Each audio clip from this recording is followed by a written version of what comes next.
Assalamualaikum warahmatullahi wabarakatuh. Salam dan bahagia. Perkenalkan, saya Ifradeni, calon guru penggerak Angkatan 11 Kabupaten Darmasraya. Pada video kali ini, saya akan menyampaikan tugas modul 1.2 eksplorasi konsep tugas A.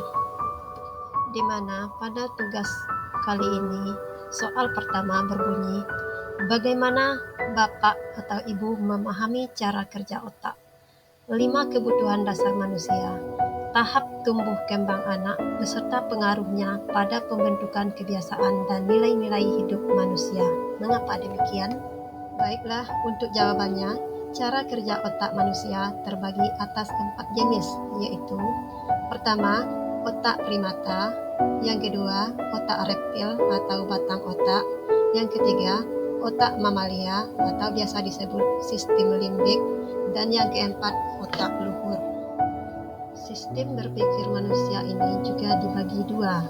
Yang pertama, sistem berpikir cepat, melibatkan otak manusia, sistem limbik, dan otak reptil atau batang otak. Karena pada dasarnya, sifat alami dari berpikir cepat ini berusaha ingin memberikan efisiensi energi dalam berpikir.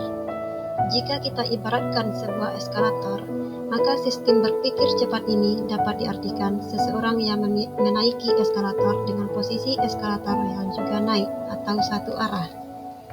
Kemudian, yang kedua adalah sistem berpikir lambat. Sistem berpikir lambat ini melibatkan otak luhur dan otak primata. Jadi, otak ini berpikir secara lambat. Artinya, berpikir lambat tersebut mampu berpikir secara kompleks. Apabila ada sebuah permasalahan yang kompleksitasnya tinggi, maka sistem berpikir lambat ini yang akan bekerja. Karena dalam bekerjanya, sistem berpikir lambat ini menghabiskan banyak energi. Apabila dalam sebuah eskalator dapat digambarkan ada tangga yang arahnya ke bawah dan dinaiki oleh orang yang naik ke atas. Artinya, apabila orang tersebut berhenti, maka dia akan mengikuti arah tangga tersebut. 5 kebutuhan dasar manusia. Yang pertama, bertahan hidup. Artinya, kebutuhan akan kebutuhan pokok seperti sandang, pangan, dan papan. Yang kedua, kasih sayang, yaitu rasa diterima, adalah bentuk pengakuan dari lingkungan sekitar terhadap kita. Yang ketiga, kekuasaan, yaitu kebutuhan dasar manusia dalam memiliki sesuatu. Yang keempat, kebebasan, di mana manusia juga perlu merasa bebas tanpa ada tekanan. Yang kelima, kesenangan. Pastinya ini adalah salah satu kebutuhan psikologis manusia yang dituangkan dalam bentuk apresiasi. Selanjutnya, tahap tumbuh kembang anak berdasarkan Ki Hajar Dewantara. Ki Hajar Dewantara memberikan sebuah pemahaman tumbuh kembang anak berdasarkan usia dalam bentuk windu atau 8 tahun. Yang pertama, Wiraga 0 sampai 8 tahun, taman indria, perkembangan indera. Yang kedua, Wiraga, Wirama 9 sampai 16 tahun, berkembang, berpikir seirama dengan sesama. Yang ketiga, Wirama 17 sampai 24 tahun, mengelola potensi manusia merdeka. Selanjutnya, psikososial Erik Erikson. Erik Erikson membagi beberapa tahap perkembangan anak. Yang pertama, usia 0 sampai 1,5 tahun adalah harapan. Di sini, kepercayaan dan ketidakpercayaan, di mana pada usia ini dibangun rasa percaya dan tidak percaya pada lingkungan sekitar, baik kepada orang tua atau kepada orang lain. Yang kedua, usia 1,5 tahun sampai 3 tahun. Ini tahap tekad, di mana otonomi dan rendah diri. Artinya, anak-anak sudah mengakui keberadaan lingkungan. Yang ketiga, usia 3 sampai 5 tahun, yaitu tujuan, di mana anak-anak di sini berinisiatif dan juga memiliki rasa bersalah, dan ide-ide kreatif sudah mulai muncul.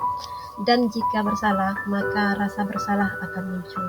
Yang keempat, usia 5 sampai 12 tahun, kompeten, di mana produktivitas anak usia ini sangatlah tinggi. Yang kelima, usia 12 sampai 18 tahun disebut loyalitas, di mana identitas dan kebingungan peran dialami oleh anak usia ini. Disinilah peran lingkungan sangat penting, menuntun anak untuk menemukan identitasnya, sehingga peran dia sebagai manusia dapat diarahkan dengan benar sesuai dengan kodrat alam dan kodrat zaman anak. Yang keenam, usia 18 sampai 40 tahun yaitu cinta, merupakan keintiman dan isolasi di mana pada usia ini seorang menjadi pribadi yang matang dan menemukan passion dengan menemukan keintiman yang ia temui atau menemukan kenyamanan dengan dirinya. Kesimpulan dari pertanyaan nomor 1 adalah anak atau pendidik mampu memaksimalkan bagaimana cara berpikir otak anak dalam memberikan respon akan suatu hal yang sesuai dengan perkembangan jiwa dan psikososialnya. Maka, proses perkembangan anak akan membentuk karakter positif sepanjang hidup dan membuat diri anak menyadari nilai dirinya sebagai manusia individu maupun sebagai anggota masyarakat. Ketika semua aspek ini dapat terwujud, maka anak dapat memiliki nilai-nilai itu untuk bekalnya di masa depan dalam mewujudkan dimensi profil pelajar Pancasila. Baik, kita lanjut ke pertanyaan kedua. Menurut Bapak atau Ibu, nilai-nilai apa yang perlu dikuatkan sebagai guru penggerak? Mengapa demikian?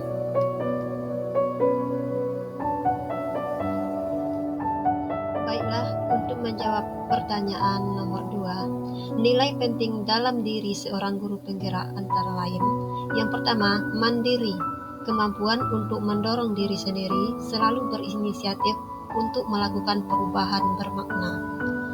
Reflektif, introspeksi diri memaknai segala kegiatan yang telah dilakukan dan dijadikan bahan evaluasi untuk menjadi lebih baik. Kolaboratif, seorang guru penggerak harus mampu bekerja sama dan membangun hubungan dengan rekan maupun pemangku kepentingan sehingga akan tercapai tujuan bersama. Kemudian, inovatif. Seorang guru penggerak senantiasa mampu memunculkan gagasan-gagasan baru yang tepat guna terkait situasi atau masalah tertentu, serta mampu memanfaatkan peluang yang ada untuk menguatkan pembelajaran murid. Kemudian, berpihak pada murid.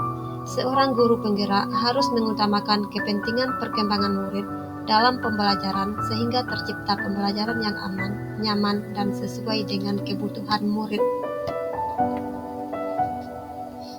Demikian pemaparan tugas eksplorasi konsep saya kali ini. Saya akhiri dengan terima kasih. Wassalamualaikum warahmatullahi wabarakatuh.